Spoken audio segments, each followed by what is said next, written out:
ఎవరిగినాయి ఇప్పుడు.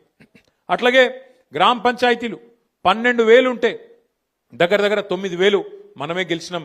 కేవలం అక్కడనో ఇక్కడనో వాళ్ళు ఒక 15-20% గెలిచిరు, కానీ మనం గెలిచినట్టు 30%, 40%, 50-60% వాళ్ళు ఎక్కడ కూడా గెలవలేదు. 2 ఏళ్లు తిరగకుండానే ప్రభుత్వానికి ఈ పరిస్థితి వచ్చింది. మరి పెద్దల ఆత్మవిమర్శ చేసుకోవాలి కాంగ్రెస్ వాళ్ళు. ఎందుకు 2 ఏళ్లు తిరగకుండానే ప్రజలలా ఇంత కోపం వచ్చింది? మనకు కనబడుతూనే ఉన్నది.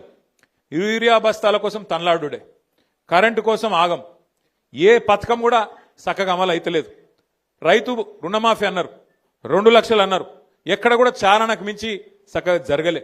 అట్లాగే రైతు బంధు పెంచుతామన్నారు, 10,000 కేసీఆర్ ఇస్తే మేము 15,000 అన్నారు, ఇలా అది కూడా చక్కగా ఇయ్యలేదు, 2 సార్లు ఎగ్గొట్టిండ్రు. ముసలోళ్ళకు పెన్షన్ పెంచుతామని చెప్పి ఆశ పెట్టి 2,000 4,000 చేస్తామని ఆశ పెట్టి ఆ 2,000 కూడా 2 నెలలు ఎగ్గొట్టింది ఈ ప్రభుత్వం. 2 ఏళ్ళు అయినా కూడా 100 రోజుల్లో చేస్తామని చెప్పి 800 రోజులు అయినా కూడా అవి కూడా చేయలే. మహిళలకు మోసం చేసిండ్రు, నెలకు 2,500 అన్నారు, తులం బంగారం అన్నారు, అవి కూడా ఇయ్యలే. ఇవన్నీ చేయబట్టి ఇలా ప్రజలల్లా విపరీతమైన కోపం ఉన్నది. కానీ మనం బాధపడవలసిన అంశం కానీ భయపడవలసిన అవసరం కానీ ఎంత మాత్రం లేదు. ఇప్పటికే దగ్గర దగ్గర ఆటాన గవర్నమెంట్ అయిపోయింది. ఎందుకంటే ఆఖరి 6 నెలలు 9 నెలలు ఏమి ఉండదు, ఎలక్షనే తప్ప ఏం లేదు.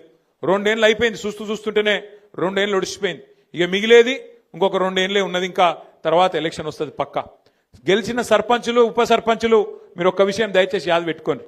ఈ గవర్నమెంట్లో మీరు పనిచేసేది 2-2.5 ఏళ్ళే. మళ్ళీ అటెన్క వచ్చే గవర్నమెంట్లో మన గవర్నమెంట్లో మళ్ళా 2-2.5 ఏళ్ళు మీరే ఉంటారు. కాబట్టి దబ్బన వీళ్ళు ఏమైనా కొద్దిగా కష్టపెట్టినా కొద్దిగా ఇబ్బంది పెట్టినా 1 సంవత్సరం ఓర్చుకోవాలి అంతే. అటెన్క ఏముండదు, వీళ్ళది అటెన్క ఏముండదు. మీకు వచ్చే పైసలు ఎట్లాగ వస్తాయి? గ్రామ పంచాయతీకి రావాల్సిన డబ్బులు కేంద్ర ప్రభుత్వం నుంచి రాష్ట్ర ప్రభుత్వం నుంచి మీ హక్కుగా రావాల్సిన పైసలు, ఫైనాన్స్ కమిషన్ ద్వారా రావాల్సిన పైసలు ఎవడు ఆపలేడు. ఆది శ్రీనివాస్ ఆపలేడు, రేవంత్ రెడ్డి ఆపలేడు, నరేంద్ర మోడీ కూడా ఆపలేడు. ఎందుకంటే అది రాజ్యాంగం, అంబేద్కర్ రాసిన రాజ్యాంగం ఆధారంగా మీకు రావాల్సిన పైసలు బరాబర్ వస్తాయి.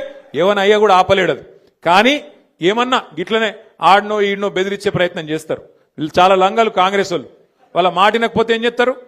సర్పంచ్ గారిని ఏదో ఒక దానిలో ఇరికిచ్చి వాళ్ళని సస్పెండ్ చేయాలి. ఎందుకంటే అధికారం కదా, సస్పెండ్ చేయాలి.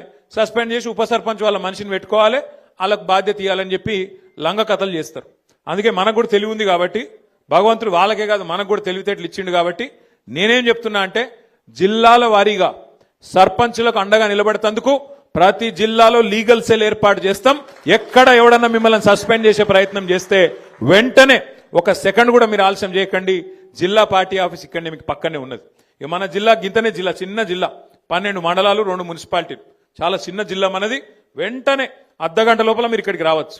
లక్ష్మీనరసింహారావు గారిని, రవిశంకర్ గారిని, రసమై బాలకృష్ణ గారిని, మా తోట ఆగయ్య గారిని నేను కోరుతా ఉన్నా.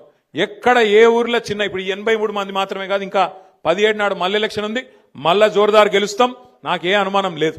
ఎక్కడ చిన్న సమస్య వచ్చినా సర్పంచ్ గాని ఉప సర్పంచ్ గాని వెంటనే ఇక్కడ లీగల్ సెల్ యాక్టివేట్ చేయాలి, వెంటనే కోర్టుకు పోవాలి, మన హక్కుల కోసం మనం కొట్లాడాలి. ఈ విషయంలో రాజీ పడద్దని చెప్పి నేను కోరుతున్నా.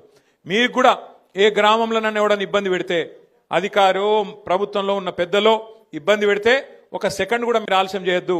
మీ ఇన్ఛార్జ్ గారికి వెంటనే చెప్పాలి. చెప్పి అన్నా ఇట్లా చేస్తున్నారు, వీళ్ళు ఆగం చేస్తున్నారు అని చెప్పి వెంటనే